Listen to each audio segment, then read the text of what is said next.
Dobré pozadie? Ľudia sú tam. Dobre.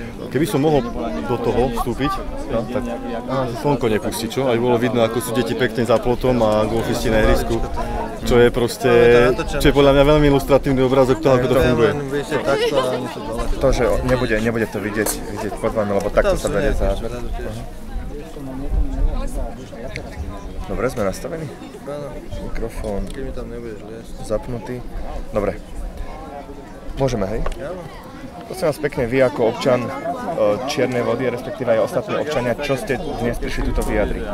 Prišli sme vyjadriť nesúhlas s pomermi v obci, prišli sme vyjadriť nesúhlas s tým, že 5 poslancov za starú časť chorvátskeho grobu sa nezúčastňuje zasadnutí a nie sme tým schopní prijať dotáciu od štátu 280 000, ktorý nám prišiel ponúknuť osobne pán minister Pellegrini pred týždňom priamo na obecné zastupiteľstvo.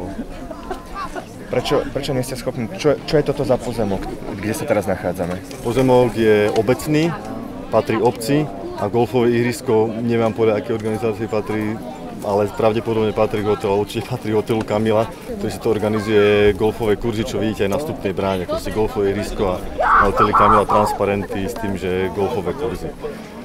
Čo viem ja, alebo určite viem, som si vyžiadal informácie z obce na základe zákona o slobodných informáciách a z toho vyplýva, že golfové ihrisko bolo, alebo subjekt, ktorý prevádzkuje toto ihrisko, mu bola zmluva vypovedaná, bola mu doručená výpoveď a bolo mu doručená výzva na vypratanie veci a dodnes sa tak neudialo. Obec by dnes mala prísť tieto veci odpratať, my sme prišli podporiť obec v jej konaní, lebo chceme, aby tu nastali legálne pomery.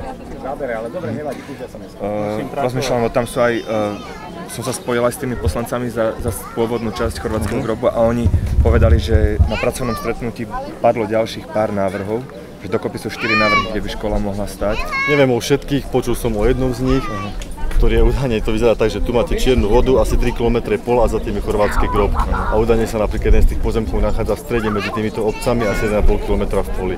Bez pripravenej infraštruktúry a tak ďalej. Ale príde určite starostka, myslím, že je to skôr... Už akorát došla, no. Áno, myslím, že je to skôr otázka na ňu, aby ste jej položili, alebo ona povedala, čo na to stretnutí. Dobre, tak ale dali ste vyjadrenie za občanov. Vy ste pán Poláček a krst? Pavel Poláček, dobre.